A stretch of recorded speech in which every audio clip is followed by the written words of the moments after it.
Go ahead whenever. Hello, my name is Kathy Day, and I'm here with Ziva for Ziva to figure out what being a horse is all about and that it's fun. She's a 5-year-old rescue that I've had for about 5 months, and looking for her to be happy in her skin. What kind of stuff does she do that you feel like shows you that she's not happy or that she's needs something else? She's very sensitive, hypersensitive, and very reactionary to very slight everyday activities or movements, including touching her or moving around her in an everyday type situation, but she gets very concerned about what you're doing and is it going to hurt her.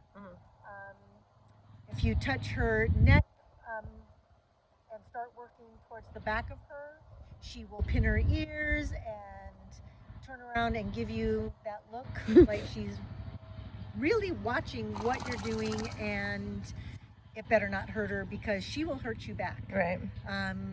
She's has no problem kicking out and landing a couple, but would like her, like I said, to not be so concerned that anything's going to hurt her. Right. And yeah, just realize that being in the barn with me and the goats and hanging out is a happy place, and she shouldn't be concerned or scared. Cool. Okay.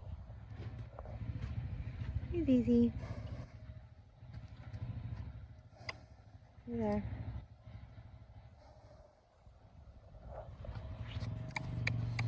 Good girl.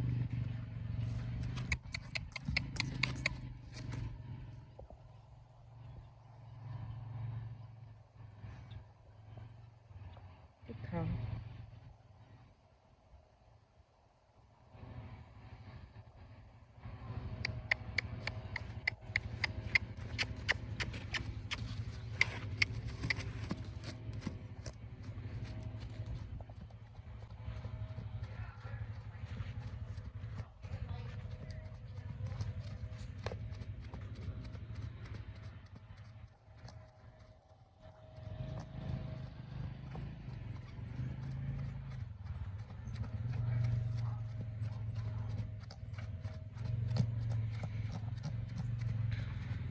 So this is the first time I've moved her around the round pen, and what I'm gonna do is look at where she's holding her tension and where she could have some accumulated stuff. So you notice that she's a little off in her hind end, her back is a little underdeveloped and tight, base of neck is really tight, under the neck is overdeveloped, sorry, and then tight in the poll. So I'm just gonna change directions.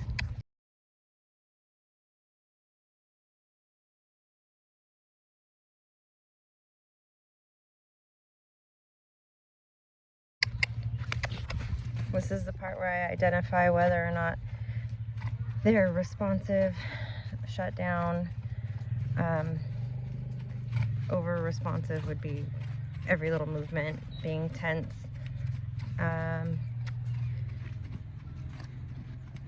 Which she seems to be neither of those. I also identify what they need to know to feel safe. So I'm looking at her going, does she need to know it's safe to be still? Does she need to know it's safe to move?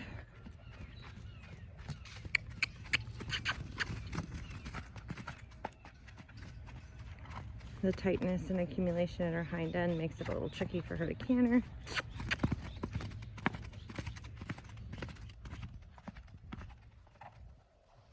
She kind of switches at the end right before she breaks down.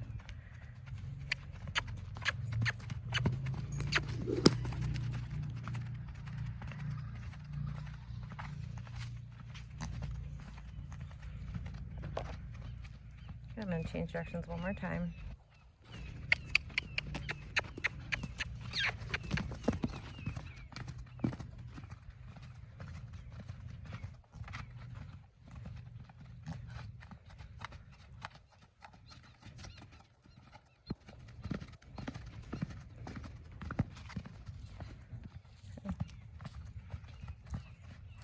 Stop her.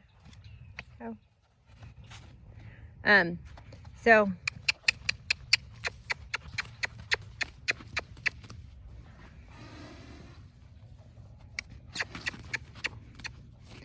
the first thing is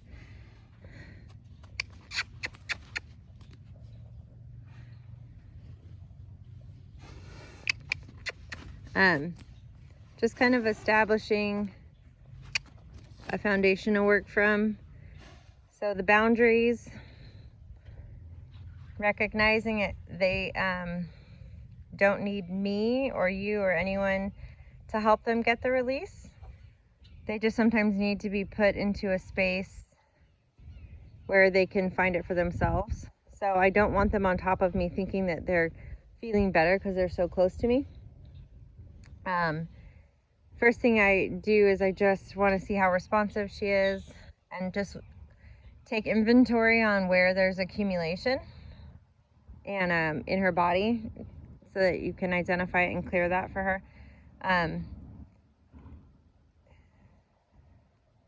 So the nervous system stuff, it's when there's been something that's happened that's released all that cortisol and the adrenaline, and it'll, if it's not used, like if they don't go into a situation where they actually physically have to fight or run away, where they don't do either of those, they just stay stuck and freeze, that program and the readiness to do the thing they think they needed to do to be safe will stay running in their body. And all of those hormones will accumulate in the compromised parts of their body. So, you know, she had probably just genetically some weakness in her stifles, but because of the low level of stress that's been running, it's accumulated there and probably moved up and kind of affected her whole hind end. And so what happens when they're in discomfort for a long, period of time, they'll just disassociate from that part of their body so that they can kind of survive. So her being protective back there is, the stuck energy is unexpressed emotion. So why she's so guarded and protective of her hindquarters is because the moment you actually bring awareness to her hind end, it brings up all the stuff that she's disassociated from. So emotional stuff and physical stuff. So I wouldn't start with that piece for her. It's just about like a lot of pauses in between and letting her switch over to feel what it feels like to be in that deep level of parasympathetic, because she probably hasn't really rested very much in a long time. And so also I get to learn right now in the moments where we stand here, the different cues and signs that she has, like the little details about her, like how she holds her nostrils, what she does with her eyes when she starts to switch over, her ears, her body language, that kind of stuff. And so when they have kind of an overdeveloped underside of their neck, it's this tension that tightens their breathing too, because that muscle connects directly to their diaphragm. So you can notice when she's exhaling and when she's just around, she breathes like really like tight and like shallow. And so you're just resetting her nervous system so she can remember that there is a part of her that inherently knows how to regulate her own system and go back into relaxation.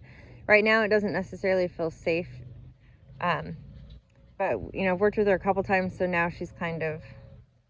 And when I say worked with her a couple times, I mean I stood in the pasture with her like multiple times during the day and did nothing but just be in her presence without trying to touch her, and then notice different things about her. And so she can go into this space a little faster just because I've done that.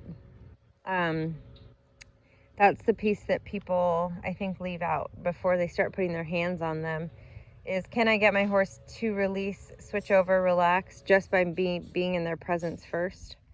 One of the techniques I think that I use, and it changes with every horse, is that I will run down the bladder meridian from here. You can do it with your hands on, but even me in this space talking about those spots and what I'm doing is going to allow her to bring awareness to those spaces where she's holding tension. And the reason they can release it, which is what comes, which is what brings in the human side of it, is that you have to be able to hold neutral. So you can't be worried about, oh my gosh, she's not relaxing. Oh my gosh, she's not releasing. It must be me. What am I doing wrong? If she doesn't do this, she's going to be miserable. This is all my fault. Like, people go through a lot of things. So I'm just neutral. I don't care if she releases and relaxes right now. I'm just here to make a container where she has the space to do that if she wants to.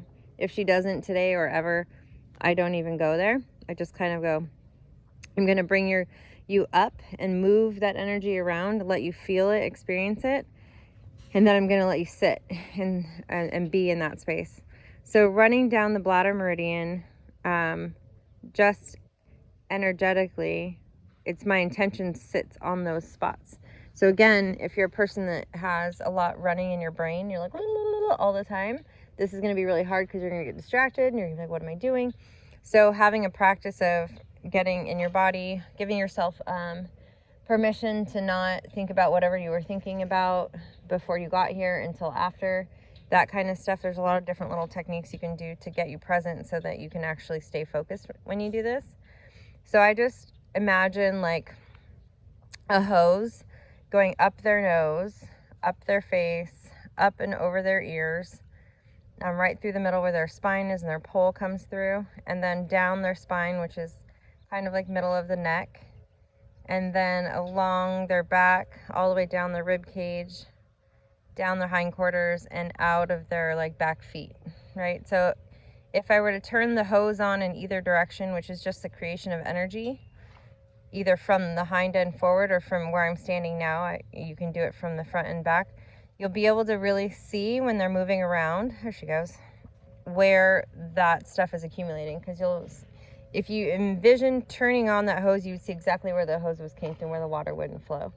So it kind of gives you a good visual of how can I see where that stuff is bound up and stuck. And thinking about when a horse flows and they're soft and their entire body is relaxed and allowing the energy to come from the back all the way forward, then what happens is it almost looks like a rainbow, or like, you know what I mean, like a flow. And I'll stick a little chart in this video to kind of a visual to show. But just by me like creating the space and talking about it and doing it a couple times, like she's really going, okay, this is someone I don't maybe have to be so on high alert around. Now I haven't really triggered her with anything. I've just sent her around and moved the energy a little bit. But there's no sense in doing that when we've basically only known each other like a couple days. Like, you wouldn't go, you know, on a first date and be like, so tell me all your, I mean, some people do. It's a trauma response, you overshare.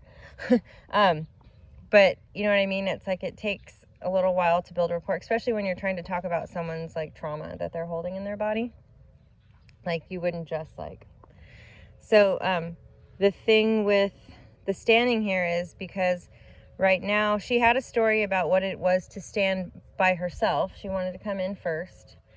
And so I told her, no, stay there. So that was slightly uncomfortable for her, but she got to cross over the space of, there's a story about it being unsafe. I need to be closer. And I said, no, I'm going to show you and let you experience safety there by holding the space of neutrality and giving her the time to do it. So now that she's settled there, it's just like one little thing. And you do that process through every single thing that she's worried about. It's just a matter of finding the things that trigger her, letting her be in it, and then stopping her in the middle of it, letting her switch over so that that cellular, rewiring of those neural pathways that say automatic responses, get tight, protect, and showing her you don't need to in this situation. And then that kind of rewrites what the automatic response becomes. This is the hardest part for people, is the standing around part. Because this part is the part where actually all the stuff is happening, where she's working through all the stuff. And people want to see stuff happening, so they'll move them around before they'll walk up and pet them. You know, if she were to walk off, I would go back to working. But right now she's having so many little like releases. Somatically, the movement, I want them to do all of those things. The left and right, looking left and right with their head, is part of what helps them release the vagus nerve, which helps them switch over in the nervous system. So you see a lot of trainers like, make them pay attention to you, and bring their head back to you. And it's like, no, you want them, you know, it's not like they're completely unaware of you. If you were to move and request something, they would respond. If they're in a space where you know they wouldn't, then that's when I kind of go to move them around a little bit. But the somatic experiencing stuff, I'm obviously no expert, but I've witnessed enough over the last year and a half with the human side of it and the horse side of it, is that everything that they do, whether it's like kicking out, bucking, running, all of that is just a discharge of that accumulated stuff in their body. So I don't look at any of that as like misbehavior or with anything more than it's just discharge of accumulated energy. So when you have a horse that's really shut down in a freeze state, they're not doing that, which is actually worse because it's just building. And she does it to some extent, which is why you get the times where she seems fine and then all of a sudden she just freaks out. That's just her. She's trying to keep it together, but then something just takes her over the limit of what she can handle, over that threshold of like holding it in where she just explodes. There's people like that. I'm fine, I'm totally fine. And they're like, what the fuck? You're like, whoa, like you're not fine. So I want them to tell me every single moment they're not fine. If that looks like running me over, if that looks like running away from the saddle, if it looks like spooking at something, I would rather have that than them be stoic and like a robot, because that's the stuff that eventually from them living that way will manifest physically in their body as arthritis or as chronic pain, or mentally they just like, you know, snap. So I want them to show me, and a lot of people will look at it, those groundwork exercises, and the horses aren't doing, quote, what they're supposed to be doing, quote, and they go, well, it must be me, it must be this, it must be that, when really it's just them discharging, it's them moving how they think they should or they want to. The problem with a lot of the traditional training stuff is that a lot of it is restricting the movement and controlling every little thing, which is what creates a bigger problem. The piece of this stuff that's hard is a lot of the standing around and the waiting in between. But what you don't have when you start to do the technical stuff and the more performance-based stuff is you don't have the resistance in their body to work through. So it's all kind of effortless. It's not the hardest part. So you're fixing all of that stuff here by helping them, like their nervous system, rewrite the story of what it is to be in the space of humans, what it is to be in uncertainty. When I bring out the flag and trigger her to be worried about certain stuff, if I stay neutral, she can experience that thing that she thought was super scary that she needed to protect herself from differently. And then when you let them sit, they really process, oh, wait, nothing actually happened. And then that's kind of how you start the cascade of, it goes through every, and it you know, you find the biggest stuff sometimes first. I start with little stuff, and then I do trigger them heavily with certain things in a very conscious way, not to desensitize them, because I never do the thing until they're done spooking with it. I stop before so that they can process that nothing is happening. If you go too far, it just shuts off all of their ability to even understand what's going on, because they're only in survival.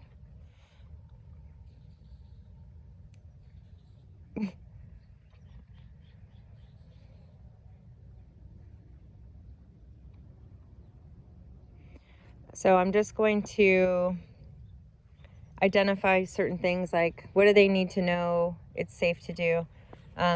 Is it safe to move? Safe to be still? You know, for her, it's more of probably going to, because she's pretty good going forward. She's pretty good being still. It's going to be safe to be touched. It's safe for me to be close, that kind of stuff, because she's real defensive when you are near. But then ironically, it's like a codependent thing. Ironically, she wants to be near you, though. So it creates a sense of certainty, actually, and people do it too. I know the situation scares me. I know it doesn't feel good in my body, but I'm certain I can recreate it. And that certainty of, I know there's the outcome that feels familiar, sometimes is something that we do, which is twisted when you think about it consciously. But, you know, I know that this action gets me XYZ. And there's sometimes an addiction to that adrenaline, because it feels better than feeling numb and nothing. And especially if you have a history of big stuff in your family, or, you know, for them, whatever they went through, that feels familiar. It feels like part of who you are, and you reach for that and you recreate that stuff. When you're aware of it, you're like, that's insane. Why would I want to do that? But the way our brains are wired is to find things that are familiar, find the safety in that stuff, even if it doesn't help us thrive. You feel like if I'm ready all the time, then nothing can hurt me, which is not accurate, because the being ready all the time is actually what hurts you. And you think about how much tension you hold in your body when you're stressed out, and how that cuts off the blood flow. It cuts off the all of your systems from working correctly, your digestive system, like your heart rate, your breathing, all of that. So I just start with, for a horse that needs to know it's safe to be touched or have someone be close to them, then I start with, it's safe for you to be in my space without that first, right? And kind of build that and then grow from there. So I'm just going to move her around a little bit more.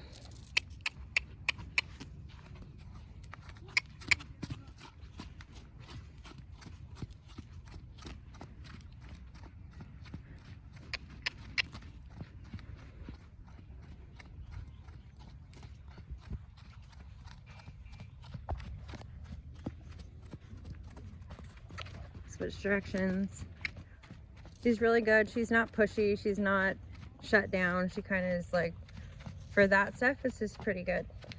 She loves to work. Yeah, I don't think I added that in, and so now I need to, because she kind of reminded me that the other thing is that piece of, is it safe to be touched, it's safe to be near. And I always just go straight to, it's safe to move, it's safe to be still. So I'll bring it up a little bit, put a little extra pressure, see if there's anything that needs to be released. And how I do that for the people that are watching that can't see me is I just add a little extra, like stomp my feet, shake the whip. Not a whole lot going on there for her. That's not really the stuff that's going to trigger her. So the other thing while I'm round penning that I do from right here is, before I ask for anything, I take an exhale and I make sure I'm in neutral before I ask for anything. So I exhale, head across, put the pressure on, get her to move out, good. And then I exhale again when I'm done and go back to neutral. Sometimes when people are trying to bring the energy up to see if there's anything that needs to be cleared out, they stay up in between.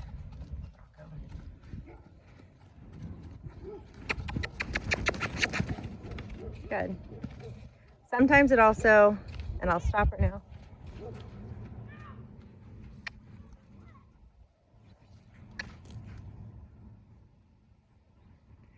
Sometimes it also takes a couple times for them to discharge some of that stuff.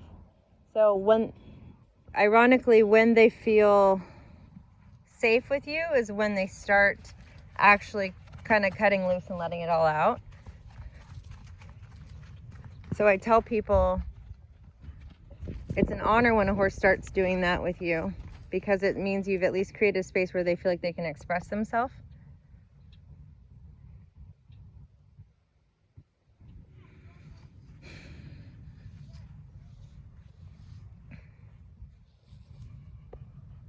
You have any questions?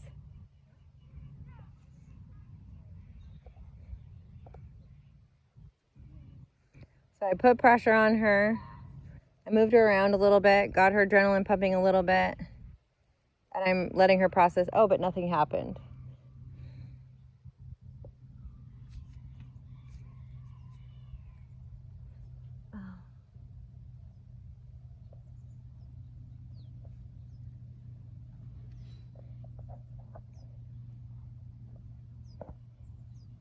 And this is where I'll think about that hose.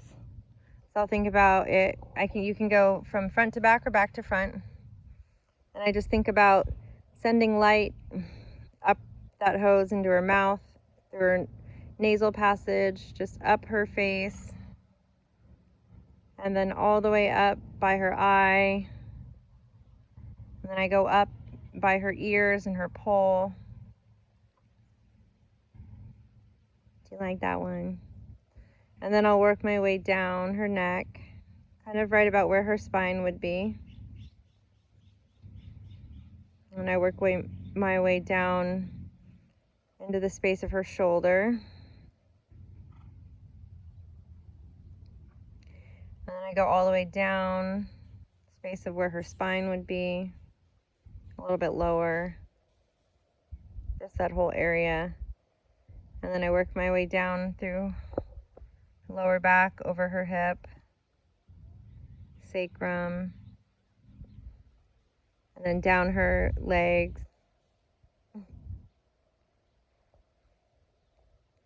And then I'll do the other side, but from this side. Like, I don't need to switch sides. I just set my intention over there. Do the same thing up the right side of her body.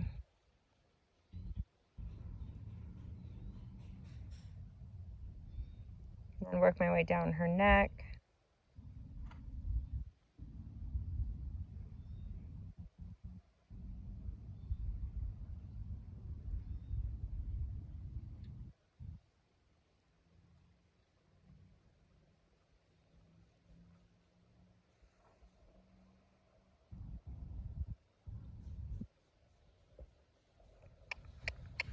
Move her around a little bit. And so today I'm just going to do more of a, almost like an assessment, just to see where she's at, like with the flag and with, you know, this type of stuff, even kind of knowing a little bit. So I'll stop her right about there. And my mantra, what I say is, you're safe there. You can do this without me. Things like that. Like, in this space, like, you still have your own divine connection. You still have the ability to do this stuff on your own. You don't need someone physically doing it for you or with you. But creating the space for it to happen is what our part is.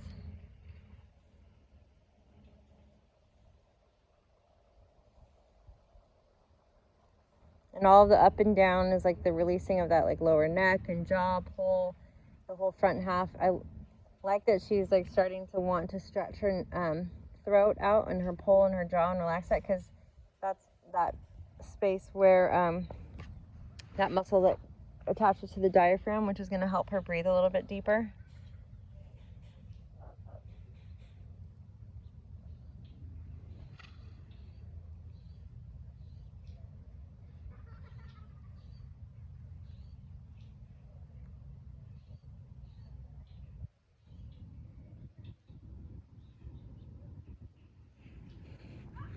And then you check in with yourself here. Like, I'll do a scan from the top of my head all the way down, kind of like I do with them. And I just ask, where am I holding tension? Is there anywhere in my body that wants to be acknowledged? Any tenseness, tightness, pain, numbness, discomfort, any sensation? And I just notice them. So for me, I feel like I'm probably breathing a little bit more shallow today, probably because I'm talking. But I keep noticing it. It just stops in my chest, and I want it to go all the way down to my diaphragm. So I just remind myself to breathe a little bit more consciously. And then also, I notice a little bit of tension in my jaw.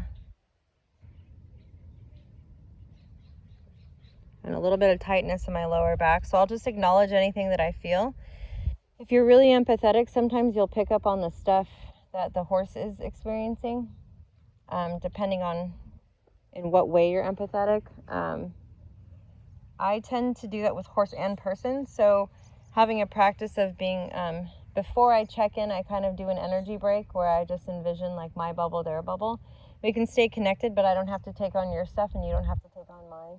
And I'll do the scan of myself before I start and during, so I know, okay, what is mine and what am I experiencing that's theirs? A lot of times when I hold my breath and I'm teaching, then I know it's the person holding their breath. So then I'm like, oh, breathe, because I'm not breathing. It means you're not breathing. And they're like, oh, how do you know that? I'm like, I don't know.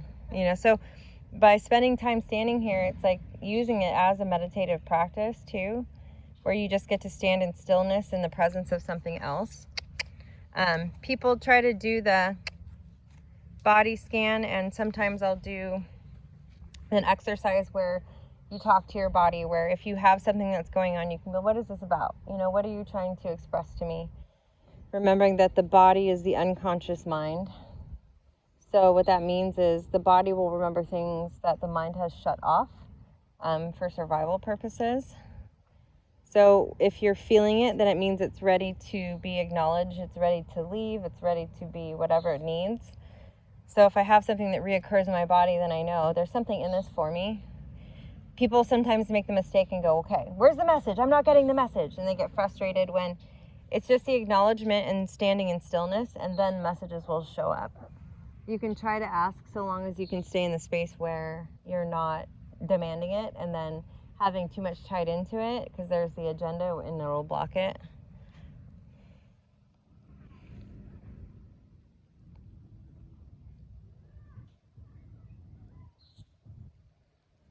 It's hard to move on to the next thing when they're so like dipping into this like space of like, okay, because it feels so good. Because that was going to be my only question. Mm-hmm. Is what is it that you're looking for, or that you will feel when they've gotten to that point? You could stay out here for hours and do this with her, and it will still progress. I guess part of my human side and the ego side for me is, I go, well, the horse is here in training and the people aren't paying me to stand around with their horse. Even though I know at the end of the day it actually probably fixed 98% of your issues. I also know them, the discomfort of triggering them in the things that they're really worried about is what helps them heal at a deeper level. So how do I know to move on from here? Well, I know today I really wanted to, because I've spent the last couple days sort of doing this with her out and around, and now we're in here. Just really kind of establishing that I am paying attention to you. I do see when you're worried. You're not going to get in trouble for it. A lot of times horses will express they're worried or don't know, and the trainers will put more pressure on, and they wait until the horse guesses right or accidentally does something right and they can release. And I say that because, I mean, that's a lot of training styles. That's what I did for years. And it's not to say it's wrong, because I still do it to some extent, but not before I've worked through all their emotional stuff. And even that, I don't even know if it's accurate, because the way that I view the different tools now, like I was saying the other day at the clinic, it's the halter, the whip that I even have in my hand now, the lead rope, the reins, the bit, your leg, your spur, your whatever. Instead of me looking at those things as means for controlling where their body goes, I look at those tools as a way to identify where there's tension, and I use those tools to help bring awareness to their body for them to release that tension. So if I put my legs on and she doesn't move, I know that there's bound up tension in the hindquarters. So my legs are there to bring awareness to her hindquarters. And when the tension is relieved, then forward comes. So a not forward horse is just a horse that's holding tension. I don't do like the horse is lazy, the horse is this. Horses get tired, but most of the time I'd say that it's because they've, at some level had to shut down something back there. And it's like going to a body worker and you're getting a massage or you're getting whatever, and all of a sudden they start working on a certain spot, and then all of a sudden you're crying and you have no idea why. Because our bodies do the same thing. So we store those unexpressed emotions, which is what is called, the stuck energy, which is also just accumulated hormone stuff. So it's all the same thing. So people, they hear certain terms, they go, that sounds woo-woo. It's like, no, it's actually just biology.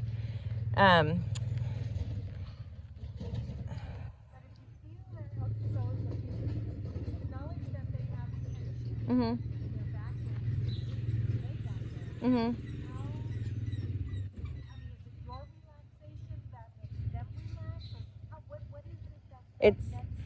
It's neutrality. So that's when I'll put the pressure on, I'll bump, and I'm thinking only of their hindquarters. I'm saying it's safe to be in your hindquarters.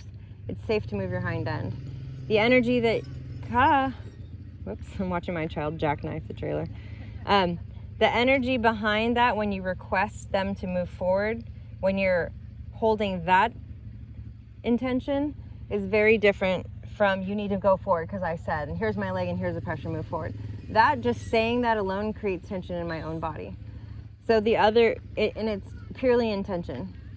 Like, I know why I'm putting my leg on right now, and it's to help you feel into your hind end and know that it's safe. How do you know it's safe? Because I'm neutral. And I'm not going, you need to listen to me, you need to do this, you need to do that. So it's just your energy behind the requests you're making, which then dips into people's belief systems. So if you have a person that has a deep-rooted belief system about what boundaries are or what using these aids mean, if they're doing it because their trainer's telling them but they don't feel good about it, then that's actually what energy is behind the request, and usually they won't be able to make their horse go. So for the trainer that gets on, even if they don't think that way, but they don't have a problem putting their leg on and making the horse go, there's no tension in their body about it because they don't feel bad, the horse just goes. And the client gets on and they're like, I can't make my horse, and they're thumping and thumping and thumping because they're like, I feel bad. So the horse is like, there's tension, there's misalignment, I don't like this, right? So if you think about it as, my legs are here to bring awareness to your hindquarters, and once those hindquarters are loosened up, I know you'll move freely forward. So the byproduct is still the forward, but the way that you get there and the way it makes them feel and you feel when you're getting there is different, which changes it for them.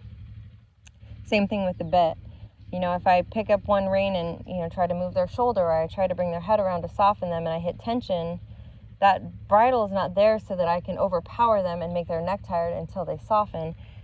I identify, oh, there's some stiffness in this jaw or this pole or this neck, and I'll take them just to their threshold of where it starts, and I'll go, it's safe to be in this part of your body, and I just stay there with it. So I'll create energy with my legs.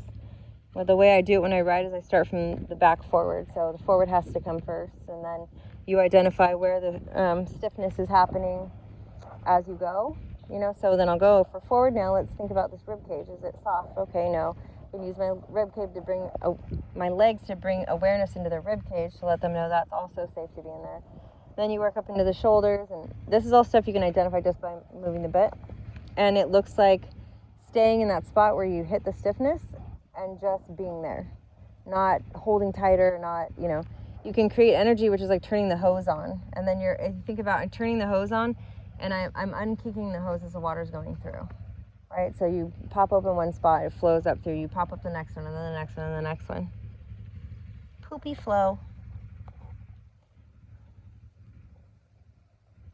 Okay, so what I'm going to do next is I'm just going to stick the halter on her and just do a couple things. Like, I probably, after today, I'll spend more time doing this, but I know that that's where the stuff is going to get more triggered, so we'll just kind of go there and see where she's at, and then we have kind of a gauge to look at where we're going.